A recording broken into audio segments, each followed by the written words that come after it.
Olá, eu sou Flávia Dalla Bernardina e esse é o Arte Mais, a sua coluna de arte e cultura no Folha Vitória. E hoje eu converso com Paulo Vivaco, artista visual, que transita entre a música e as artes plásticas, cruzando diversas linguagens. Paulo, obrigada pela presença, é um prazer te receber aqui. Atualmente você está, inclusive, coordenando e criando, né? Você criou e coordena uma residência artística também em Manguinhos. Na verdade, eu estou falando aqui do seu currículo, mas é muito difícil tentar colocar em algumas palavras o que você fez e o que você faz. Porque eu acho que você justamente é esse transitar entre mundos, né? Eu fico pensando assim, mas a música é a sua fundação, né? Sim, não, primeiro, obrigado, viu, pelo convite, viu, Flávia, viu, parabéns aqui pelo programa, uma coisa super bacana, super importante de fazer também, de trazer para as pessoas, né, coisas que são interessantes, mas não se sabe direito de onde que elas vêm, do que se tratam, né, como o tipo de arte, por exemplo, em que eu trabalho, enfim, eu trabalho nas artes, na arte contemporânea, que tem uma infinidade de linguagens. A minha formação é de música mesmo. Né? E sempre, enfim, mas o que me caracterizou é porque eu fiz um trânsito, né, desse campo, né, da música, que era da composição e da música moderna, que estava mais dentro das academias, música eletroacústica também. Era um tipo de música que, enfim, mais experimental, mas também relacionada com a tradição e com a quebra dessa tradição. E isso foi transitando para novas maneiras de apresentar esses novos tipos de espaço. E aí foi um território híbrido, né, onde que as artes plásticas se apresentaram como esse espaço acolhedor para novas formas de fruição, né, de uma coisa que vai para além da própria música, né? E que é aí que entra a arte contemporânea. E você sente que desde a época da universidade você já tinha esse olhar para fora? Para fora que eu digo assim, dessa tradição? Sim, eu acredito que sim, porque eu sempre tive influência também de outros campos do saber, né? Eu sempre gostei de filosofia, também das outras artes, eu sempre tive muito interesse em cinema, sempre me interessei por literatura e artes plásticas também, eu sempre fui muito ligado. Eu sempre gostei muito da ideia das artes contemporâneas, das instalações como um lugar onde você cria um estado, uma atmosfera tipo fora do comum, né? Uma coisa extraordinária, diferente. Foi nessa época que eu, inclusive, entrei em contato com a obra do Tunga, com algumas instalações que ele estava fazendo no Rio de Janeiro, isso no começo da década de 90. E aquilo eu pensei, isso é bem interessante, aqui tem um campo que eu acho que talvez seja mais fértil para mim do que o campo da música, que era um campo que estava muito dentro das academias, dos espaços de apresentação de música também, como palco italiano, plateia, e o tipo de pensamento musical que, enfim, que vai para além, era no sentido de trazer ela mais para um estado sonoro, entendeu? Que aí se confunde com o espaço, né, do entorno onde a pessoa se encontra, né? Uma coisa que não tem começo, meio e fim, né? Então ela se torna arquitetura, né? Se torna um clima, né, do lugar, e aí você passa a olhar aquele lugar com uma outra atmosfera. É como se fosse, eu acho bonito isso, né? Quebrar essa lógica, essa linha. É um território híbrido, né? Não tem começo, meio e fim, não tem começo, e a música é espaço. Exatamente. Ela cria espaço. Ela cria espaço, porque quando ela não tem começo, meio e fim, elas são eventos recorrentes e isso é o lugar onde você está, entendeu? Em qualquer lugar onde você está ouvindo sons, entendeu? Que vão, vêm, voltam, sons que são comuns daquele lugar e sons que são excepcionais daquele lugar que te chamam a atenção. Isso tudo compõe uma paisagem imaginária, né, que a gente representa. Isso que eu pensei que é um campo, né, onde a música, tipo assim, vai além dela e entra no espaço, né? Porque você percebe um som ao longe, por exemplo, você já tem ideia de amplidão daquele lugar. Então você imagina um lugar. Quando você escuta um som de um pássaro, mesmo que você não veja o pássaro, você imagina que o pássaro está aí, né? Sim. Ou você escuta mesmo a voz de alguém que você não veja, você imagina a pessoa também. Então, eu acho que o som, como esse gatilho, né, imaginário, ele se tornou de muito interesse nas próprias artes, entendeu? E nesse momento estava surgindo a arte sonora no campo da arte contemporânea. E foi nesse ponto que eu enfim, me aproximei do Tunga também, fiquei amigo deles, a gente começou a conversar e tal, e ele me indicou para outros artistas que moravam em Nova York e que trabalhavam com cinema, e eu comecei a trabalhar com eles, que era a Karen Schneider e o Nicolas Guanini. E eles, por sua vez, me indicaram para uma residência artística lá. Lá em Nova York. Isso em que ano, Paulo? Isso, só pra gente... A primeira residência que eu fiz foi em 2000, na verdade. Foi no Art Omai, que era no Hudson Valley. E foi uma residência de música, na verdade. Eu fui convidado internacional e eu participei. Depois eu voltei para o Brasil e eu pensei, não, eu estou a fim de morar em Nova York e desenvolver, enfim, né? Esse tipo de projeto que eu comecei a pensar que seria criar espaços onde eu teria alto-falantes tocando, né, assim, o tempo todo, quer dizer, sons minimalistas, né, sons que repetissem intervalos e silêncios, criando uma atmosfera e que isso fosse uma obra de arte, né, entendeu? Isso tomasse uma forma de que fosse a ocupação de um espaço ou que fosse também uma escultura mesmo, né? A música como escultura, né? A música como escultura. E você começa a pensar, quando a música, inclusive, eletrônica, assim, no sentido... não da música eletrônica da rave e tal, que é outra coisa interessante, mas no sentido de que você manipula os sons gravados, ele se torna um material muito plástico. Então esse que é o ponto. A música, quando faz a transição da nota para o som gravado, e isso está na música eletroacústica já, ela entra dentro de um universo que é muito plástico, entendeu? Por outro lado. Então, ele é muito fértil, muito instigante nesse lugar. Hoje tem nome, né? A gente dá conta de ficar nomeando, mas me parece que esse é um lugar inominável, né? Esse que você... A música como escultura, ela é frequência, né? Ela é atmosfera. Atmosfera. Você pode pensar assim, ela é mais densa, ela é mais rarefeita, é um som forte, é um som fraco, é um som denso, entendeu? Eu estou te falando de nome porque hoje você dá conta de chamar de instalação sonora. Exatamente, que é um nome curioso. Eu estou querendo isso porque a gente vai categorizando a vida, verdade, né, o tempo inteiro. Sim. Mas eu gosto de pensar nesse lugar híbrido que você transita, como também esse lugar que se reserva ao inominável, se reserva a não ser classificado. Exatamente. E isso que eu acho muito interessante mesmo, porque isso dá uma proteção para um lugar imaginário da arte, que inclusive hoje foi muito hiper taxado, hiper nominado e empobrecido nesse sentido, né, na sua produção e no encanto que ele produz, entendeu? Ficou uma coisa muito racional, muito discursiva, principalmente hoje também. Então eu acho legal... conseguir criar esses campos de silêncio, esses lugares onde você pode ter um espaço para o imaginário, né? Tipo assim, criar a sua... preencher, né? Sim. Então, assim, aquela obra, ela não é frontal, ela também não se apresenta tão diretiva, entendeu? Ela não tem uma mensagem determinada. Você não sabe de onde ela vem. De trás. Né? Exatamente. E aí, por exemplo, então eu vou falar do primeiro trabalho que eu fiz, que quando eu voltei a Nova York em 2002 e esse foi um trabalho importante para mim. Eu fiz lá no mesmo espaço onde eu tinha feito a residência, no Hudson, no Omai Sculpture Park, né? Uma instalação chamada Soundfield, que eram vários tubos, né, de acrílico com alto-falantes dentro e domos de acrílico, né? Eles pareciam uns cogumelos com os alto-falantes flutuantes no espaço, em séries, em linhas, né, ao longo do espaço que se entrecruzavam. Parecia uma espécie de pistas, assim, entendeu? E cada linha dessas, que tinha mais ou menos uns 80, 100 metros de distância, não era tanto, eram uns 40 metros de distância, a 60, por aí, ele tinha um som determinado, um som que parecia um grilo, alguma coisa dessa, mas abstrato, né? E que variava ao longo do tempo. Outro parecia um granulado, um som de uma coisa porosa, outro um som contínuo, um pouco dramático. E isso você escutava, nunca você tinha uma noção do todo, porque aquela música estava espalhada, literalmente plantada no campo. Sim. E deu muito trabalho. Essa instalação deu um trabalho. Sim.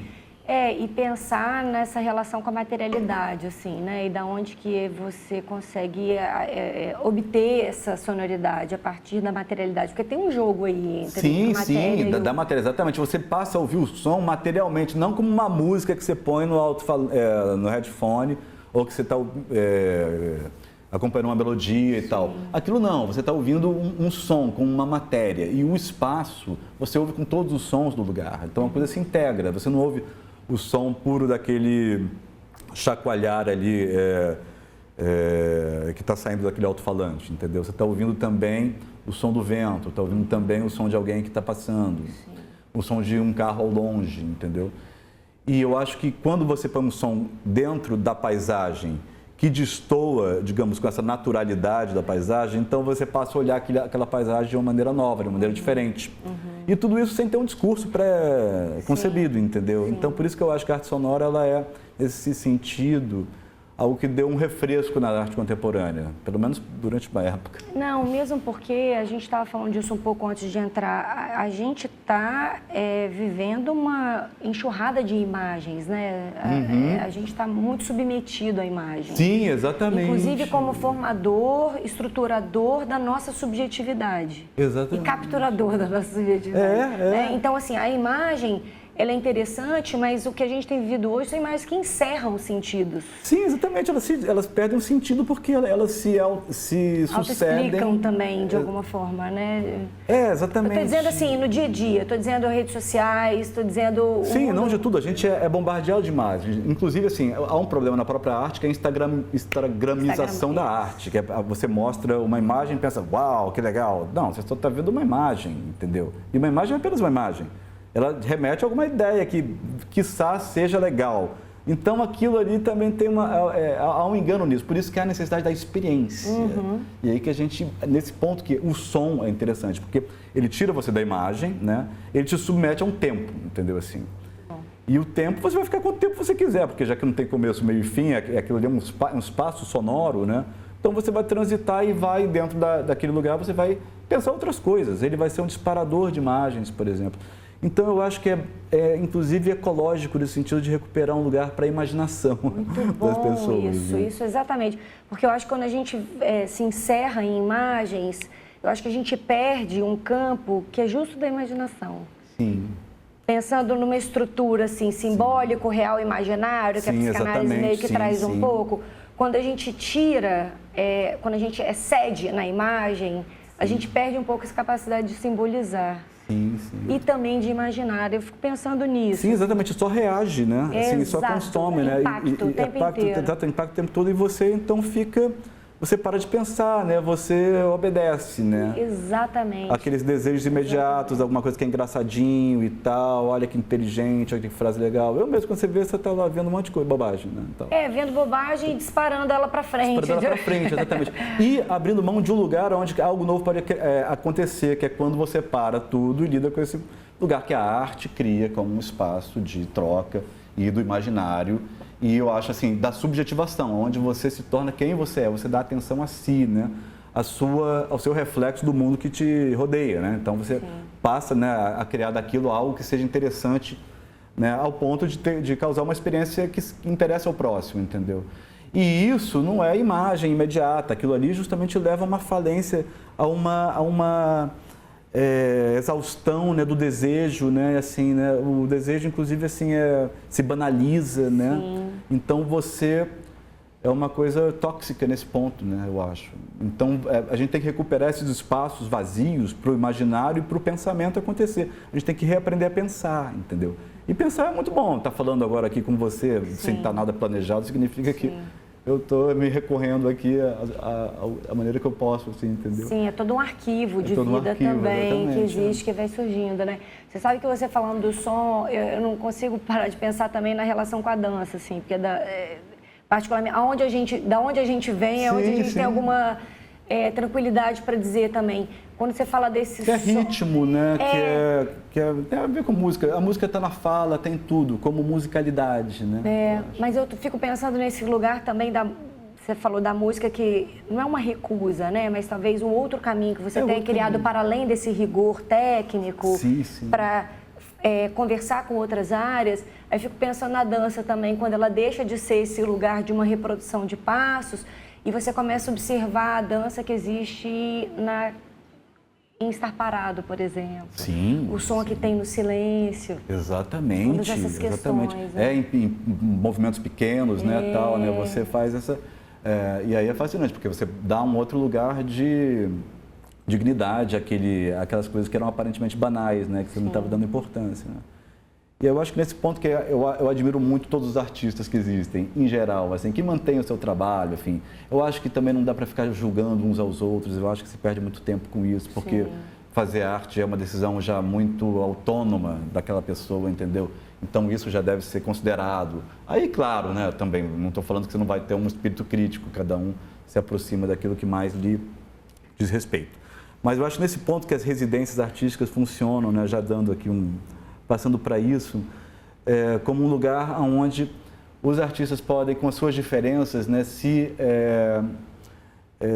não só se trocarem, né, assim, experiências e ideias e tal, mas o trabalho deles aparece com mais interesse, porque são diferentes, né, entre si. Né? Então, você vê as diferentes abordagens ou diferentes linguagens. Então, por exemplo, existe a pintura, né, que é uma linguagem estabelecida, né, que é fantástico. Né? Dentro da pintura mesmo, você pode ficar fazendo muita coisa. Mas você tem a pintura, no caso aqui em Manguinhos, como eu vou fazer agora, tem uma pintora. Tem uma outra que trabalha de uma maneira mais conceitual. A pintora é Patrícia D'Angelo, que eu já aproveito e falo, que é uma pessoa que trabalha com uma coisa mais cênica, entendeu? E teatral e, ao mesmo tempo, representativa. Por exemplo, meu trabalho ele é muito abstrato, entendeu? Assim, né? Como um trabalho de arte sonora, entendeu? Então, eu acho legal esses cruzamentos todos. Sim, e só para contextualizar aqui para quem está ouvindo, porque aqui é ouvindo e vendo, tá no Spotify, vai estar e também no YouTube. O Paulo concebeu e está idealizando e coordenando essa residência. Espaço Residência Mar. Que acontece em Manguinhos. Exatamente, acontece em Manguinhos agora, dias 8 e 9, entendeu? Ainda tem lá... De fevereiro, De fevereiro, né? Exatamente, esse próximo final de semana. E que é uma casa onde eu morei na década de 80. Minha mãe chamou o Zanini, né, que era um grande arquiteto, e ele fez esse projeto, que é um projeto muito integrado à natureza mesmo, assim, aos abricós, e é diretamente ligado em frente ao mar, né? E tem o vento, então tem toda uma situação que ficou de fato muito particular. E eu retornei a essa casa há alguns anos, né, para, enfim, reformar e começar a tomar conta dela. Eu vi assim a vocação que tinha, não apenas ela, mas no lugar em Manguinhos, né, também como um local assim que tem uma cultura, uma tradição e tem ainda um clima bucólico, né, ali no entorno. Tem um clima de vila, né? Tem um clima de vila. E de restinga. E de restinga, de comunidade, assim, nesse sentido. E isso eu achei muito precioso, porque me lembrou, assim, a minha experiência das residências, né? Eu pensei como seria frutífero tornar aquele lugar um espaço de troca, né? E você também pensando como que as residências funcionaram para você e aonde você teve ganhos com isso, assim, né? De como você foi estruturando a sua carreira com base nessas trocas. Sim, exatamente. Inclusive uma coisa que para mim... proporcionar isso, porque você poderia estar ali, Paulo, só produzindo, você já tem um lugar ali, né? Manguinhos já é esse lugar que já é uma grande instalação sonora acontecendo ali no seu tempo todo você falou certo, é uma instalação sonora permanente, né? Inclusive isso é uma ideia bem legal. Mas é verdade. Mas depois eu me dei conta, inclusive a gente aqui conversando, né, que eu comecei a fazer os trabalhos em arte em residências artísticas. Né? Antes eu nem atinava tanto para isso, porque depois eu fiz várias exposições, participei de bienais e trabalhos também na Europa, trabalhos em diferentes tipos de bienal de música, de bienal de arte. Indicado vários prêmios, né, Paulo? Você foi... Tive alguns prêmios. E indicações também, Prêmio Pipa 2015. Sim, exatamente. Mas o que foi legal foi ver que havia um eco dentro desse trabalho que eu estava fazendo, dentro dessa arte. Mas é uma arte que, bem ou mal, o som trabalha com a coletividade de uma forma ou de outra, ela, lida com as pessoas que estão, né, no entorno. E eu achei, no final, assim, com o Manguinhos... E também tem uma outra questão também que eu acho, que o artista contemporâneo, todos os artistas, no final, acabam muito, depois de um certo tempo, muito ensimesmados, enfim... Não há como, assim, eles criam a sua linguagem e aquilo é um retorno eterno sobre si mesmo. Sim. E isso, às vezes, pode ser uma coisa que faz falta, a troca, entendeu? E o embate, não é embate, mas assim, essa diferença com o outro, entendeu? Assim, eu acho que tem um desejo aí de entender o seu próprio tempo, né? O tempo que você está inserido, né? Porque senão você pode ficar datado, confortável ali numa... você fica lá numa bolha. Uma pesquisa que você... Exatamente, que você fez, que você vai burilando ela eternamente, aquele projeto pode ficar lindo, mas também fica isolado. Eu não sou muito desse tipo de arte também, que eu também admiro, existem artistas que fazem seus castelos e tal. Mas eu acho ali bacana... eles conseguem, talvez, nessa solitude, se manter atuais com o próprio tempo, né? Eu acho que cada um tem o seu modo de operar, cada um tem o seu modo de operar. Mas eu entendo isso que você está falando, assim, é uma maneira de você também se manter vivo. Se manter vivo, se manter ativo, se manter organizado com atividades, entendeu? Entre outros artistas, com engajamento real, que não seja uma coisa puramente online, entendeu? Mas trazer as pessoas, quando alguém vai para a residência, né? Artística, seja lá onde for, ela vai lá fisicamente, ela está abrindo mão ali do espaço onde ela estava antes, morando, no seu dia a dia, e vai ficar lá. Essa diferença já é algo que vai levar justamente aquilo que a gente estava falando no início, né? Uma quebra desse conjunto que hoje a gente vive também imerso num enxame de informações e coisas interessantes, oportunidades que a gente pega uma ou outra, perde várias e faz parte, mas isso tudo aturde e não dá lugar para você criar alguma coisa nova, ou para você mesmo contemplar algo de uma maneira mais produtiva para você mesmo, entendeu? Mais profunda, talvez. Mais profunda. Né? Você conseguir ter uma relação mais vertical com a vida, eu fico pensando nisso, sabe? Porque senão a gente só fica em relações horizontais e rasas. Sim, exatamente, uma relação mais vertical com a vida. Muito bem, você vê o engajamento daquela pessoa com a sua obra, entendeu? Então isso é legal, porque aquilo dá valor àquela obra. Ao invés de só ver a escultura da pessoa, entende? Você entende dentro de onde que aquilo...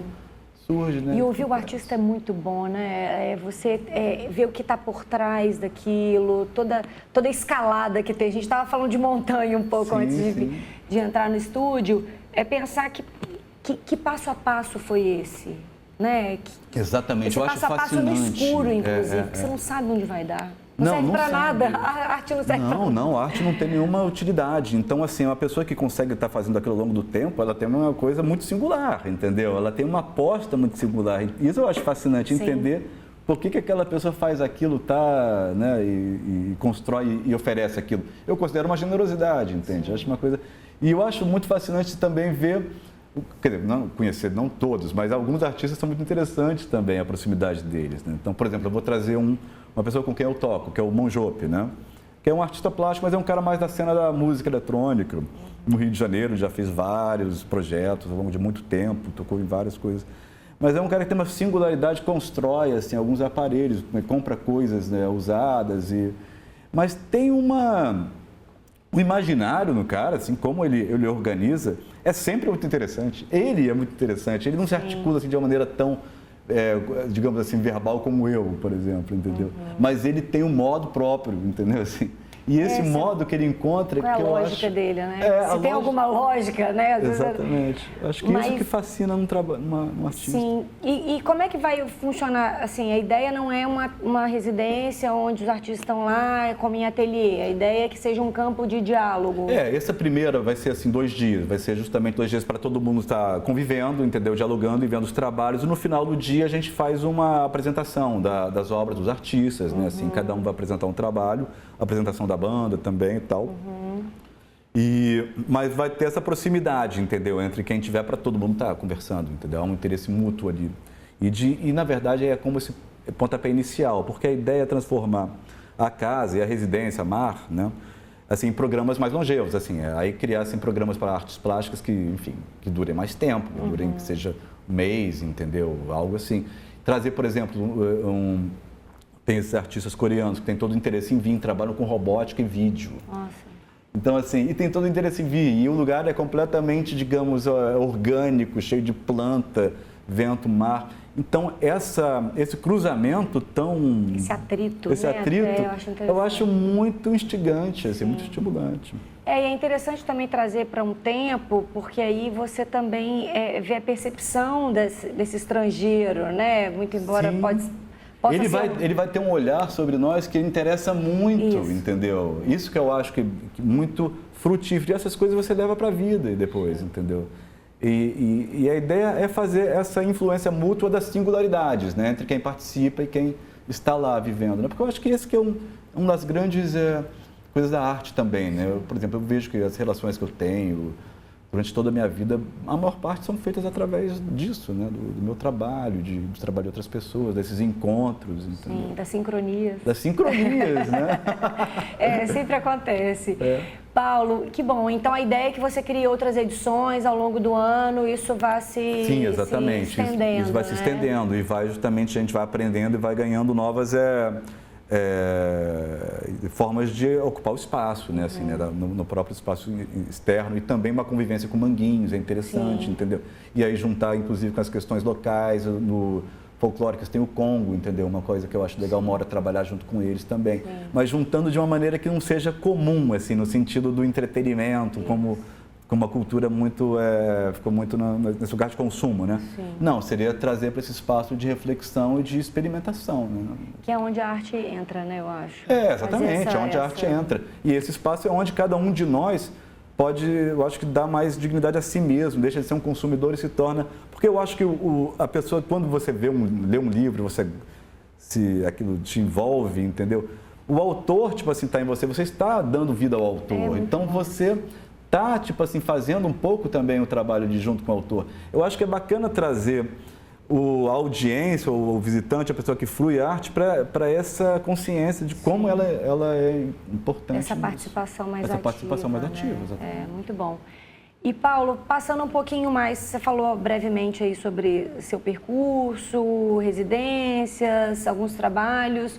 Queria falar especificamente de um trabalho que está aqui na Parque Cultural da Casa do Governador, porque eu acho que as pessoas que vão assistir vão poder ir lá experienciar essa obra, se for depois de te ouvir, de uma outra forma, talvez, que é a Sentinelas. Sim, perfeito. Que é uma instalação sonora que entrou agora, ela é temporária, né? Ela é temporária, ela vai ficar 2 anos, eu acho que está mais um ano aí, até o próximo ano, né? Ela é uma das esculturas temporárias, né? Mesmo porque é um equipamento, É um né? equipamento, então, eu achei bacana isso. Exatamente. E isso, como é o ar livre, né? Existe toda essa questão, né, da segurança do equipamento, né, dele funcionar. Mas, enfim, o Sentinelas é um trabalho que eu fiquei muito contente de fazer aqui, entendeu? Fiquei muito feliz mesmo de ter participado do edital, de ter sido escolhido. Acho assim, a iniciativa formidável, entendeu? Assim, acho o trabalho do parque, entendeu? Incrível, no Espírito Santo, que está se fazendo culturalmente. Acho fantástico. E eu fiquei muito contente, porque é um trabalho que surgiu a primeira vez em 2004, olha só, em Nova York. A primeira versão dele foi em Nova York, quando eu estava lá nessas residências e tal, e fazendo meus trabalhos. Foi no Sculpture Center e ele era numa parte externa toda de brita, né? Então era uma coisa muito mais minimalista, muito mais industrial. Talvez árida. Mais árida, exatamente. E aquela ali foi a primeira versão. A segunda versão já foi uma versão adaptada do Prêmio Arte e Patrimônio no Rio de Janeiro. E aí isso foi interessante, porque como esse trabalho Sentinelas, ele lida com as medidas do espaço. Então, se existe uma distância, são pares de alto-falantes que se comunicam entre si, com sons de vento, para falar de maneira mais simples assim. E como cada alto-falante está num postezinho, né, com a alto-falante na extremidade, é como se ele parecesse um soldadinho ou uma figurinha antropomórfica, né, um sentinela. Né? Então eu gosto também de deixar meio que aberto para o imaginário nesse sentido, que os títulos também, né, atribuem, mas não existe uma visão diretiva do trabalho. Mas existe uma estrutura.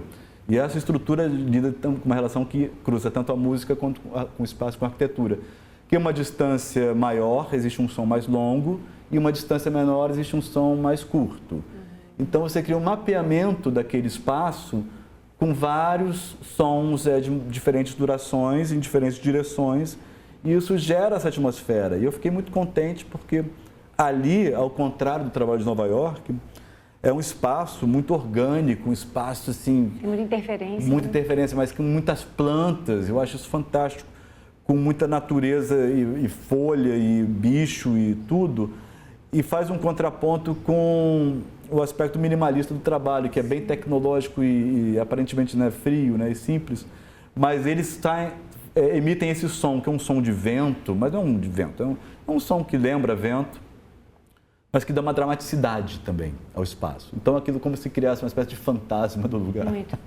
É o mesmo som que você usou nas outras instalações? Não. Esse você fez outro? Não, eu fiz outro, exatamente. Eles foram mudando, exatamente. Então ele é um site específico mesmo, porque ele vai se adaptando, ele vai se adaptando ao ambiente. E eu gosto desse trabalho porque esse é meu trabalho de mais longa duração que eu tenho, no sentido das variações que eu fiz dele, né?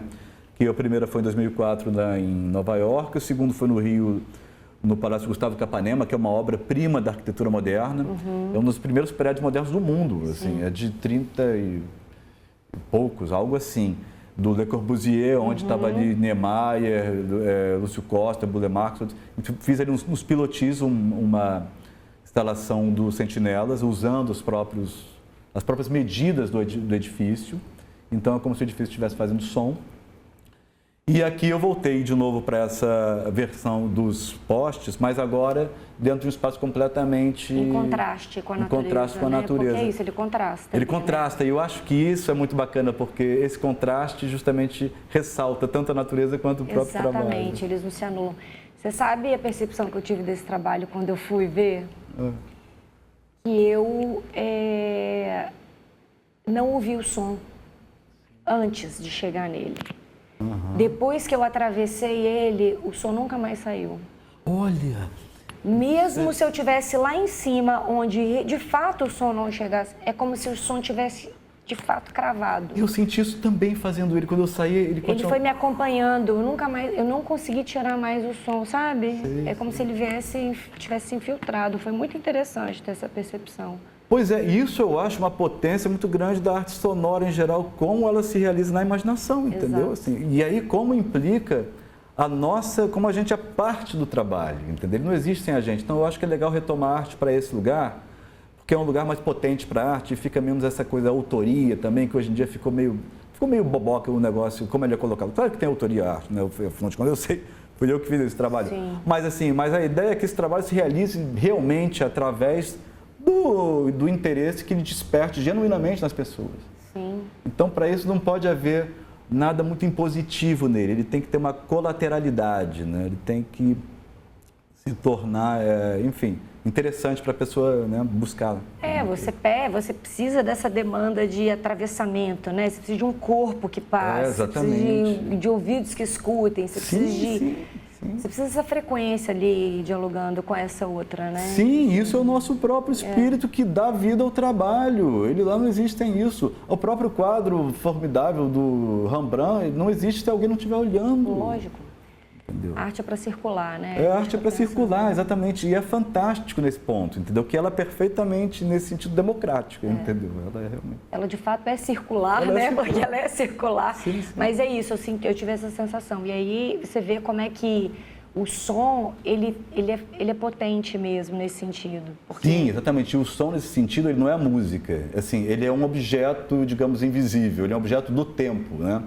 Mas ele é a escultura porque ele, por exemplo, ele tem cor, ele tem densidade, ele tem grave, ele tem agudo, entendeu? Ele tem porosidade, ele tem movimento, ele tem reflexo. É muito interessante. E são várias características do espaço que a gente confere ao som também. E que do som faz a gente se ligar no próprio espaço de uma maneira mais atenta, né? Assim, né? Realmente. Menos, talvez, direcionada como isso. É muito frontal, né? Ou sim, muito, exatamente. É porque o frontal, ele de quebra. Pensamento, enfim, a gente acaba ficando um pouco mais circular mesmo, nessa maneira de enxergar o mundo, né? E isso te coloca dentro de uma forma de pensar. Você tenta entender o que está acontecendo.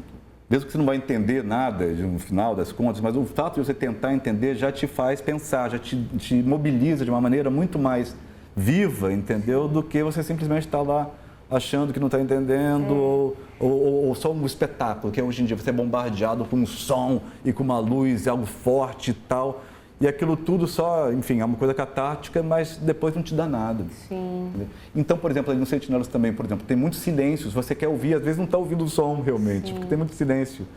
E de repente você ouve o som, aí você pensa, o som está aqui. E aí, ao mesmo tempo, você começa a ouvir que todos os outros sons se tornam sons também, entendeu? Que não fazem parte do trabalho. Eu acho que nesse ponto que é legal, ele atenta, uma coisa que o John Cage, né, falava, que era um cara da música, assim, que passou para o conceitual e para o espaço também. Inclusive, assim, para dança. O silêncio também, porque na verdade não era silêncio, ele mostrou que não... Justamente, o John Cage é o cara que faz a primeira música silenciosa, 4 minutos e 33 segundos, que é um músico que não toca o instrumento. Mas durante que revela um monte de sons. Né? Revela um monte de sons, inclusive a revolta da plateia, entendeu? Mas é interessante, porque cria essa predisposição, entendeu? E isso é algo... Eu acho que é um convite, assim, você fala de entender... Eu acho que a gente talvez tenha que se desocupar um pouco de qualquer entendimento Sim, e permitir sentir. o não entendimento. Exatamente, sentir. E sentir. E talvez agora eu esteja elaborando com você isso, que eu passei ali e falei, nossa, essa música ainda está comigo, né? Esse som ainda está comigo. Sim, e isso é um risco que você corre, entendeu? Mas é só dentro do risco que você pode criar algo novo, assim. Por exemplo, quando é que eu fui fazer o Sentinelas, poxa, primeiro, assim, eu aceitei, né, um convite, né, lá do Sculpture Center, né, que era uma coisa bacana pra caramba, pra mim, em Nova York, eu era jovem, assim, e aí eu pensei, pô, eu tenho agora, enfim, por um lado uma coisa fantástica, por um lado dá um medo danado, porque enfim, se você vai fazer algo que seja realmente interessante também é uma questão, porque eu acho que o artista tem que ter esse problema. Ele não pode chegar lá simplesmente, isso aqui que eu faço. Não, né? Mas você se dá esse lugar de criar algo diferente, né? Que algo que seja interessante, algo novo, você tem que se submeter a uma situação de instabilidade, digamos assim, de angústia mesmo. De não saber o que é que você vai fazer. Um risco mesmo. Um risco, porque senão não vai ter nenhuma ideia. Você vai, na verdade, ficar olhando a ideia de alguém, achando que você deveria fazer algo parecido, que é a pior coisa que você pode fazer. Sim, exatamente. E aí eu acho que essa experiência do artista em fazer o trabalho de arte é a mesma, de certa maneira, que ele reproduz quando a pessoa também se depara com um trabalho, entendeu, de arte. Meio que isso traz para a vida dela. Né? Eu sempre fico pensando nessa relação com o espectador que você fala aí, que eu acho que é pertinente, Paulo, assim, que a gente não pode menosprezar o espectador também. Não. E ele precisa andar a parte que lhe cabe para poder chegar até o trabalho, entende? Senão a gente fica só nesse assistencialismo. Sim, exatamente. Ele precisa andar. Não, você falou muito bem. Ele precisa andar a parte que lhe cabe. Lógico. Na mesma medida em que eu lhe dou a dignidade de ser um cara igual a mim, digamos assim. Eu estou falando assim de uma maneira livre, mas é interessante, porque o espectador, digamos, eu quero ser o espectador do meu trabalho, mas para isso eu sei que eu vou ter que fazer por onde também, no sentido... É quase um encontro de desobediências, assim, vamos criar aqui nossos exatamente, há um acordo, né, assim. assim... Porque, por exemplo, quando você vai ler um livro, qualquer livro, você não precisa ler um livro, é chato, cada coisa que você lê, tipo assim, dá trabalho, né, nesse sentido, assim, Mas, de repente, você vê que aquilo te retorna em tantas coisas. Agora, você teve que se dar esse trabalho. Sem dúvida. Não adianta tomar uma pílula e você sabe o livro. Porque você não teria tido a experiência de lê-lo. Ou seja, você não teria que imaginar a frase e o que o cara falou, no sul as pessoas andam de facas. Qualquer coisa, você imagina, só o fato de você falar, você imagina. Isso é incrível. Agora, dá um trabalho. Sim. É o que a gente estava falando, né? Como é que você chega até o topo da montanha, passo a passo? Isso é muito bom. Nunca olhando para a montanha, senão você fica cansado e não vai. É verdade. Agora, no passo a passo, você pensa, poxa, cheguei num lugar tão bacana, que tem uma paisagem diferente. Mas teve um caminho e teve um tempo. Teve um caminho, teve um tempo. Tem que ser assim. Querido, muito obrigada. Foi maravilhosa Flávia, a conversa. Espero te encontrar em Manguinhos e que você faça mais edições e que o seu projeto prospere também. Para quem quiser seguir o Paulo no Instagram, é Vivaco_Paulo. É Vivaco a Paulo. Vivaco Paulo. E o Espaço Residência Mar também está no Instagram. Sim, quem quiser saber um pouco mais. E a gente espera no próximo Arte Mais. Te agradeço. Obrigado, viu? Foi excelente. Até logo também, querido. Obrigada. Obrigado.